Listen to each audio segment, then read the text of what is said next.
অগ্রহায়ণ মাসের প্রথম সপ্তাহে আমাদের এখানে একটি বাৎসরিক মেলা হয়। শীতকালে মেলাটি হওয়াতে আমরা বন্ধুবান্ধব মিলে রাতের বেলা মেলায় গিয়েছিলাম। হঠাৎ এই কার্টুন এই পুতুল বাঘটি আমার চোখে পড়ল। এটা আমি বাচ্চা কুটুমের জন্য নিয়ে আসি এবং রাত হওয়াতেও ঘুমিয়ে যাই, যার ফলে ওরে দেখাইতে পারি নাই।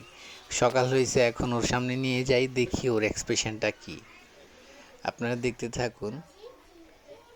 বাবা, এটা কি আনছি দেখো তো, এটা কি আনছি ধরো তো।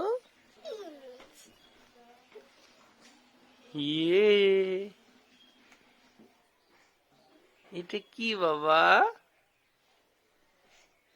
দেখছো তুমি? ই উড়ে যেতেছে,